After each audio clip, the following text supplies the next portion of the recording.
देखिए ऐड है, यहाँ पे लिखा हुआ है √5 प्लस √5, ठीक है। तो देखिए √5 और √5 यहाँ पे कुछ नहीं है, तो यहाँ पे 1 छिपा हुआ है। क्या छिपा हुआ है? दोनों तरफ 1 छिपा हुआ है, ठीक है, इसके बाहर है। तो देखिए 1 और 1 बाहर वाले को जोड़ेंगे, बाहर को जोड़े तो 1 हो गया 2, और ठीक है √5 और √5 कितना हो गया मेरे भाई? √5। तो ये हो गया √5, 2 √5। समझ में आ रहा है मेरे बात? देखिए √5 √5, एक √5 और एक √5 मिलके के √5, तो 2 √5। क्लियर हो गया? हमको लग रहा है कि आपको समझ में आ रहा होगा। एक √5 यहाँ पे कुछ नहीं रहेगा रूट के आगे, तो समझिए कि 1 छिपा है, ठीक है, 1 छिपा हुआ है। तो ये क्लियर हो गया। अब देखिए यहाँ पे ये हो गया, मान लीजिए 2 √3, ठीक है, और प्लस 4 √3। देखिए यहाँ पे तो कुछ नहीं दिया था तो 1 ले लिया, लेकिन यहाँ पे दिया हुआ है मेरे भाई। तो 2 और 4 कितना होता है? 6 होता है। 2 और 4 कितना होता है? 6 होता है। √3 मिलके √3 हो गया, तो कितना है? 6 √3। समझ में आ रही है मेरी बात? तो ये बहुत मतलब छोटा छोटा चीज समझा रहे हैं आपको, ये समझिएगा। 2 √3 और 4 √3 मिलके कितना √3? क्लियर हुआ? अब देखिए यही चीज है, वही चीज लिखते हैं, 2 √3, ठीक है, 2 √3 और प्लस आ गया आपका 6 √5, ठीक है। तो मेरे भाई ये ऐड नहीं होगा। देखिए ऐड कब होता? जब ये सेम होता, ये पोर्शन जो है मेरा रूट वाला सेम होता, तब जाके ऐड होता। देखिए यहाँ पे भी √5 था और यहाँ पे भी √5, तब तो ऐड हुआ था। और देखिए यहाँ पे √3 है और यहाँ पे √3, तब तो मेरा ऐड हुआ था। लेकिन यहाँ √3 है और यहाँ √5, तो ये मेरा ऐड नहीं होगा, ठीक है। इसके लिए चाहिए, अगर मान लीजिए यहाँ पे दे दिया फिर से 2 √3, तो ये ऐसे होता, ध्यान से समझिएगा, ये तब ऐसे होता, 2 √3 और 2 √3 कितना मिलके? 2 और 2 4, क्योंकि ये √3 ये और ये √3 दोनों सेम है, तो 2 2 कितना हो गया? 4 और √3 और प्लस ये देखिए 6 √5, ठीक है। ये ऐड नहीं होगा, अगर जब सेम रहेगा तभी ऐड होगा ये, अदरवाइज नहीं होगा। क्वेश्चन में ऐसा मिलता है, आप लोग कंफ्यूजन कर जाते हैं, नहीं कर पाते हैं। 2 √3 6 √3 और 6 √5 और प्लस 2 √3, आप लोग ऐसे कर देंगे। 2 सर तो बोले थे 2 जोड़िए बाहर वाले को, 6 जोड़िए 8, 8 2 10, 10 रूट। अब देखिए 3 5 8, 8 3 11, सर तो बोले थे जोड़ना है, लेकिन ये क्या होगा? गलत होगा। ये क्या होगा? गलत होगा। तो कहने का मतलब मेरा ये है कि जब रूट के अंदर पार्ट सेम होगा तब जाके वो ऐड होगा, अदरवाइज ज्यों का त्यों उतरेगा। जैसे देखिए यहाँ पे 10 √2 है प्लस 4 √2 है, ये ऐड होगा क्योंकि मेरा रूट जो है अंदर वाला सेम है। मेरी बात को समझिएगा। देखिए ये हो गया 10 और ये हो गया 4, 14, ठीक है, और √2 मिलके √2 ही होगा, ठीक है। तो ये हो गया मेरा 14 √2। क्लियर? आपको हमको लगता है कि ऐड बढ़िया से समझ में आ गया होगा। अब देखिए एक और बात, कोई कंफ्यूजन नहीं रहनी चाहिए, ठीक है। यहाँ बताते हैं आपको कि सर मान लीजिए √5 और प्लस 2 दे दे तो क्या करेंगे? तो मेरे भाई ये भी ऐड नहीं होगा, ये भी ज्यों का त्यों ऐसे ही रह जाएगा आंसर, ठीक है। अब एक क्वेश्चन में देता है, मान लीजिए आपको दे दिया √5 प्लस 4 √2 और प्लस आपका दे दिया 2, तो क्या ये ऐड होगा? नहीं होगा, ये ऐड नहीं होगा, क्योंकि यहाँ √5 है, यहाँ √2 है और यहाँ कुछ नहीं है, तो ये ऐड नहीं होगा। यही मेरा आंसर होगा, ठीक है, यही मेरा क्या होगा? आंसर होगा। अगर आपको ऐसे दे दे कि √2 प्लस √4, ठीक है, नहीं √4 नहीं लेते हैं, 6 प्लस आपका दे देते हैं केवल 4, ठीक है। तो ये देखिए कैसे होगा, ये यहाँ पे कुछ नहीं है तो 1 छिपा हुआ है, यहाँ पे कुछ नहीं है तो 1 छिपा हुआ है, ठीक है। तो यहाँ √2 है और यहाँ √6 है, ऐड होगा? नहीं होगा, ठीक है। और जैसे ही हम यहाँ √2 रख देते हैं, जैसे ही हम यहाँ पे √2 रख देते हैं, तो 1 √2 और 1 √2, 2 √2, ठीक है, 2 √2 प्लस 4। ठीक है, क्लियर? ये पूरी तरह से आपको समझ में आ गया होगा ऐड पोर्शन। ठीक है, अब इसमें आप कहीं भी बनाइएगा, अलजेब्रा हो यानी कि बीजगणित, ट्रिग्नोमेट्री हो यानी कि त्रिकोणमिति, यानी द्विघात समीकरण हो, या तो आपका रैखिक समीकरण हो, कहीं भी आए अब आपको ये प्रॉब्लम नहीं होगा। ठीक है, क्षेत्रमिति हो यानी कि एरिया पेरीमीटर में जो भी 2D 3D, अब इशू नहीं होगा। ठीक है, तो ऐड आपको अच्छे से समझ में आ गया होगा। और देखिए बहुत ही मेहनत लगता है वीडियो बनाने में, तो आप जरूर कोई भी प्रॉब्लम हो तो कमेंट बॉक्स में कमेंट कीजिएगा। अगर किसी वीडियो, अगर किसी सब्जेक्ट पे या किसी टॉपिक पे आप वीडियो खोज रहे हैं या मांग रहे हैं तो उसमें कमेंट में कीजिए। ठीक है, कि सर ये बताइए, ताकि मुझे भी लगेगा कि आप रिस्पॉन्स कर रहे हैं। ठीक है, और हम मोटिवेट होते हैं तो आगे जाते हैं। जैसे आप लोग क्वेश्चन कोई बनाते हैं तो हम लोग बोलते अच्छे से बना देते हैं, शाबाश बाबू शाबाश, ठीक है बहुत अच्छा, तो आप लोग मोटिवेट होते हैं, आपके अंदर एनर्जी आती है तो आप लोग आगे बनाते हैं। ठीक है, तो वैसे ही आप लोगों का जो कमेंट होता है हम लोगों के लिए एनर्जी होता है। तो चलिए हम लोग चलते हैं, अब ऐड हो गया, अब चलते हैं सबट्रैक्ट पे। ठीक है, देखिए ये है सबट्रैक्ट। ठीक है, इसके पहले हम लोग पढ़े ऐड, अब पढ़ेंगे हम लोग सबट्रैक्ट। तो देखिए सबट्रैक्ट में है यहाँ पे, मान लीजिए लिख दिए 2√5। ठीक है, 2√5 और -5। ठीक है, तो अभी बताया है ऐड में आपको यहाँ पे कुछ नहीं दिया है तो एक छिपा हुआ है। ठीक है, दो कुछ नहीं दिया तो एक छिपा हुआ है, तो 2 में से 1 गया, कितना बचेगा मेरे भाई? 2 में से 1 गया तो 1 बचेगा, और √5 का √5। ठीक है, एकदम सेम काम करेगा, जैसे ऐड किए वैसे ही सबट्रैक्ट करेगा, लेकिन ध्यान से देखिएगा। अब ये हो गया, अब देखिए यहाँ पे √3 है, -√3, तो कितना होगा मेरे भाई बताओ तो आप लोग? हाँ सही बोले आप, 0 होगा, क्योंकि यहाँ 1 है और 1 में से 1 गया तो 0, और √3 का √3 में से गया तो 0। ठीक है, देखिए इसको पहले बढ़िया समझते हैं, इसको ऐसे नहीं, देखिए यहाँ पे 1 है और 1 में से 1 गया तो क्या होगा? 1 - 1, यहाँ 1 छिपा है और यहाँ 1 छिपा है, तो 1 में से 1 गया तो 0, और √3 यहाँ पे मल्टीप्लाई का साइन होता है ना, तो 1 में से 1 गया तो 0, और 0 में √3 से किसी भी संख्या में अगर 0 से गुना कीजिएगा तो मेरा 0 ही आएगा, ये बात आपको पता होना चाहिए, इसलिए मेरा 0 आंसर हो जाता है। ठीक है, इसको डिराइव करके एक्सप्लेन करके हम बताएं आपको। अब चलिए यहाँ पे आइए, इतना तो आप लोग समझ गए होंगे। क्वेश्चन ऐसे देता है 4√3 -√3 -√2। अब इसको बताओ कैसे बनाओगे? तो देखो भाई 4√3, यहाँ पे 4 दिया, यहाँ पे कुछ नहीं दिया तो 1 दिया है, यहाँ पे कुछ नहीं दिया तो 1 दिया है। देखिए यहाँ पे √3 है, √3 है, तब सेम है, तो सेम वाला ही घटता है और सेम वाला ही जुटता है। ठीक है, गुना और भाग का अलग प्रोसेस है, उसको बाद में समझाएंगे। तो 4 में से 1 गया तो कितना आया मेरा? 3 आया, √3 का √3। अब देखिए माइनस, यहाँ पे √2 है मेरे भाई। ठीक है, यहाँ पे √2 है तो घटेगा नहीं, यही मेरा आंसर होगा, यही मेरा आंसर होगा। क्लियर? अब देखिए यहाँ पे कोई पूछेगा, अभी जैसे आप पूछे कि भैया बताइए या सर बताइए कि यहाँ पे 1 लिखना जरूरी है क्या? नहीं मेरे भाई, 1 लिखना जरूरी नहीं है, 1 छिपा होता है वहां पे, कुछ नहीं है तो 1 है वहां पे, लिखा नहीं जाता है। ठीक है, तो क्लियर हो गया। अब देखिए जैसे ये होगा √3 - 0, इसका आंसर होगा आपका √3 में से, मान लीजिए 3 आम है, 3 आम में से 1 को आम नहीं खाते, क्यों आम बचा? बस वही बात है, √3 में से 0 गया तो आपका आंसर होगा √3। समझ में आ रहा है मेरा बात? क्लियर हो रहा है?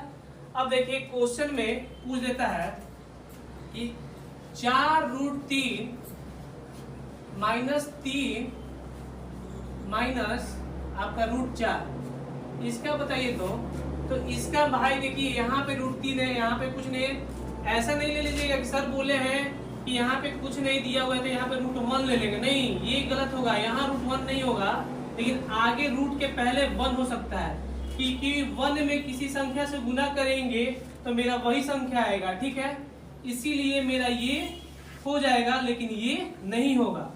क्लियर? तो यहाँ पे ये √3 है, यहाँ पे कुछ नहीं है, और यहाँ पे कुछ नहीं है, और यहाँ पे √4 है, तो ये ज्यों का त्यों होगा, ज्यों का त्यों यही आंसर होगा, इसमें कोई छेड़छाड़ नहीं होगा। क्लियर। अब देखिए एक और चीज है, हर एंगल से हम आपको बता देते हैं। अब यहाँ पे हो गया 0√2 माइनस आपका हो गया भाई √3, तब इसका आंसर क्या होगा? तो देखिए 0√2 तो कभी होगा ही नहीं, ठीक है। इस दोनों के बीच में मल्टीपल का साइन ये होगा 0 माइनस √3, तो ये हो जाएगा आपका -√3। क्लियर। एकदम अच्छे से बारीकी से देखिएगा, ठीक है। छोटा छोटा क्वेश्चन तुमको बड़ा बड़ा क्वेश्चन एकदम सॉल्व कर देता है इजी में। कॉन्सेप्ट बोलते हैं इसको, क्या बोलते हैं? कॉन्सेप्ट, ठीक है।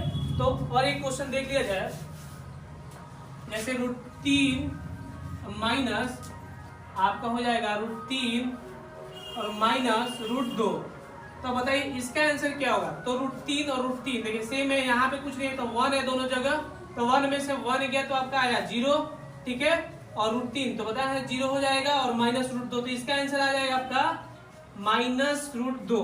क्लियर। आंसर आशा करते हैं कि आपको पूरी तरह बढ़िया से सब्ट्रैक्ट भी समझ में आ गया होगा। अगर पूरा बढ़िया से सीखना चाहते हैं तो आप अंत तक बने रहिएगा और दोस्तों में भी शेयर कीजिएगा। तो चलिए सब्ट्रैक्ट हो गया, अब चलते हैं हम लोग मल्टीप्लाई पे, यानी कि गुना पे, ठीक है। देखिए अब मल्टीप्लाई है तो मल्टीप्लाई का फंडा कुछ अलग ही है, ठीक है। देखिए यहाँ पे √5 है और √5, तो √5 में √5 से गुना करते हैं, ठीक है। तो √5 में √5 से गुना करेंगे तो मेरा आएगा भाई 25। क्या आएगा? 25, रूट में 25 आएगा, ठीक है। √5 में इसको ऐसे नहीं, आपको बढ़िया से समझाते हैं, ठीक है। देखिए इसको बढ़िया से समझाते हैं, एक्सप्लेन करके समझाते हैं आपको, ठीक है। देखिए √5 ऐसे लिख सकते हैं इसको, √5 इंटू √5 ही है, दोनों पे कर देते हैं। तो ये हो गया आपका √25। कितना हुआ? √25। ऐसे भी समझिए, 2 रूट के अंदर रहता है एक ही संख्या 2 रूट के अंदर रहता है, तो एक बाहर निकल जाता है, ये आंसर होता है, ठीक है। और एक यहाँ पे 25, तो 25 किसका स्क्वायर है? तो 5 का स्क्वायर है, इसलिए यहाँ पे 5 निकल जाता है, ठीक है। तो बड़ा ध्यान से समझिएगा, सबसे अलग काम करता है ये, ठीक है। और ये मल्टीप्लाई जो है किसी में किसी से गुना होगा, इसमें कोई रिस्ट्रिक्शन नहीं है। जैसे समझाते हैं, जैसे √3 हुआ और आपका यहाँ पे √7 हुआ, तो ये गुना होगा मेरे भाई। √3 गुना √7 हो जाएगा आपका √21, ठीक है। इसमें कोई रिस्ट्रिक्शन नहीं है, ठीक है। अब देखिए जैसे यहाँ पे है 2√3 और हो गया आपका 4√3, ठीक है। तो देखिए ये बाहर वाला गुना होता ही है। अब यहाँ पे कुछ नहीं दिया रहता है तो 1 में 1 से गुना कीजिएगा तो 1 ही होगा, इसलिए ऐसा लिखा है, ठीक है।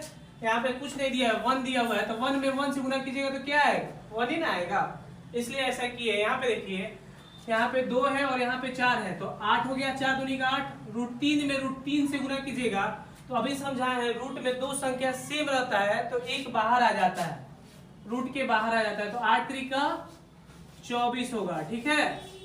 क्लियर, समझ में आ रही है? अब देखिए आगे चलते हैं। जैसे यहाँ पे हो गया √2√3 इंटू हो गया आपका 4 नहीं 6 रूट आपका ले लेते हैं 2। ध्यान से देखिएगा, आपको कॉन्सेप्ट समझ में आ जाएगा। देखिए बाहर वाला तो गुना कर देते हैं, 2 गुना 6 कर दिए, ठीक है। और √3 में √2 से गुना करेंगे तो आ जाएगा √6, तो ये हो गया 6 दूनी का 12 और √6, ये हो गया आपका आंसर, ठीक है। समझ में आ रही है आपको? और चलिए देखते हैं, यहां तक आपको समझ में आ रही है। अब चलिए देखिए, जैसे बुक में दे देता है आपको 2√5 गुना 4√3 गुना 8, ठीक है। इसको समझिएगा। तो देखिए यहाँ पे है रूट के बाहर है, रूट वाला पहले काम करेंगे, ठीक है। क्या करेंगे? रूट वाला काम करेंगे। तो 2 में 4 से गुना किए तो 8, और √5 में √3 से किए तो √15, ठीक है, √15। और यहाँ पे 8 है तो ध्यान से समझिएगा, यहाँ रूट के साथ है, यहाँ विदाउट रूट है, तो क्या आपका गुना होगा? नहीं होगा, आपका ये गुना नहीं होगा। रूट वाला रहेगा तभी गुना होगा, ठीक है, रूट वाला रहेगा तभी गुना होगा। क्लियर? समझ में आ रहा है? ठीक है। अब इस बहुत लोग बोलेगा कि ये क्या समझा रहे हैं, देखिए हम समझाना क्या चाहते हैं यहाँ पे, ये समझिएगा, ठीक है। अब चलिए यहाँ पे 4√3 और गुना हो गया आपका 0। तो किसी भी संख्या में 0 से गुना करेंगे तो मेरा भाई 0 आता है, आपको ये तो पता होना चाहिए और ये पता भी है। अब देखिए ये ऐसे आ गया 0√3 और गुना 1, इसका आंसर बताओ, कितने लोग बता पाओगे? 0 नहीं, देखो 0√3 में 0 से गुना करेंगे तो 0 होगा, ऐसे 0 नहीं होगा। और 1, किसी भी संख्या में 0 से गुना करेंगे तो आपका क्या आएगा मेरे भाई? 0 आएगा। अब देखिए एक चीज हम आपको समझाना चाहते हैं, ठीक है, गुना जो होगा किसी में किसी से गुना हो सकता है, किसी में किसी से गुना हो सकता है, लेकिन जोड़ अपना ही खोजेगा। √3 से √3 जुटेगा, 2√3 से 2√3 जुटेगा, √5 से √5 जुटेगा, ना कि √5 से √6 जुटेगा, ठीक है। और माइनस भी वही होगा, जो ऐड काम करेगा वही माइनस भी काम करेगा, लेकिन मल्टीप्लाई का अपना फंडा अलग है। तो हम आशा करते हैं कि आपको मल्टीप्लाई भी आ गया होगा। और देखिए आएगा क्यों नहीं भाई, मेहनत से ना किया जाता है कोई भी काम, तो जितना मेहनत कर रहे हो उसका 5% घर पे आप मेहनत कीजिएगा, कुछ नहीं, बस घर पे 1-2 बार प्रैक्टिस कर लीजिएगा, देख देख के क्लियर हो गया। उसके बाद आप बड़ा सा बड़ा क्वेश्चन सॉल्व कीजिएगा, या कॉम्पिटिटिव लेवल का हो, एसएससी बैंक जीडी कुछ भी हो, आप सॉल्व कीजिएगा। तो चलिए हम लोग चलते हैं अब डिवाइड पे, ठीक है। चलिए डिवाइड पे चलते हैं। तो देखिए डिवाइड अपना अलग रूल लेके चलता है, ठीक है। तो पहला क्वेश्चन है 2√3 डिवाइड 2√3, तो इसको ऐसे भी लिख सकते हैं हम लोग, 2√3 डिवाइड 2√3 लिख सकते हैं ना, डिवाइड का मतलब ही होता है बटा। अब 2 से 2 कट गया, √3 से √3 कट गया, बचा क्या मेरा भाई? 1। समझ में आ रहा है? अब देखिए यही क्वेश्चन होगा आपका 5√6 डिवाइड 5√3, तो ये कैसे सॉल्व कीजिएगा? ये भी लीजिए, ऐसे लिख लीजिए 5√6 भागा 5√3, 5 से 5 कट गया, कट गया। अरे √3, तो 3 का पहाड़ा में 6 है, तो है 3 दूनी का 6, तो कितना है 2, तो √2। समझ में आ रही है मेरी बात? सबको समझ में आ रही होगी।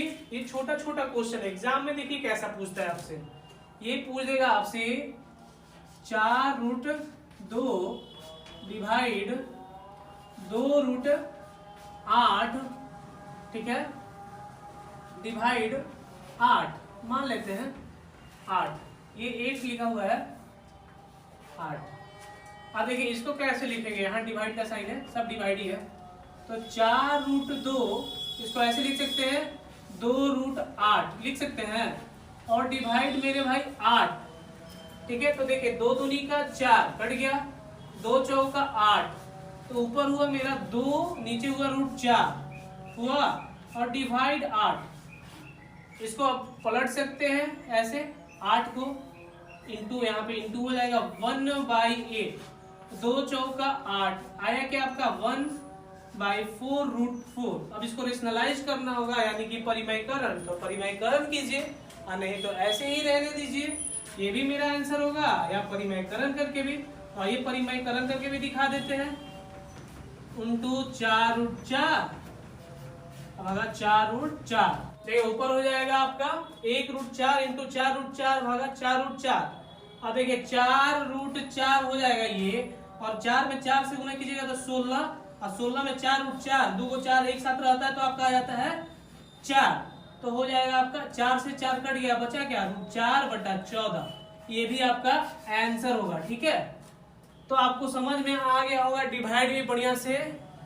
तो आप घर पे बैठ के एक बार पूरे बढ़िया से वीडियो देख लीजिए, उसके बाद मतलब ऐड सब्ट्रैक्ट कर करके आप प्रैक्टिस कीजिए। अगर प्रैक्टिस कर लीजिएगा तो उसके बाद जो भी क्लास में है आप जैसे हैं 8 में 9th में 10th में या एसएससी वगैरह का क्वेश्चन बनाते हैं या बैंक जो भी है रेलवे, तो उसमें लगाइएगा ये ट्रिक नहीं बोल सकते कॉन्सेप्ट, तो आपको बहुत ही अच्छा से समझ में आएगा। ठीक है, तो चलिए आज के लिए इतना ही। अगर इस चैनल पर नए हैं तो चैनल को सब्सक्राइब कीजिए, लाइक कीजिए और अपने दोस्तों में शेयर कीजिए। ठीक है, बाय।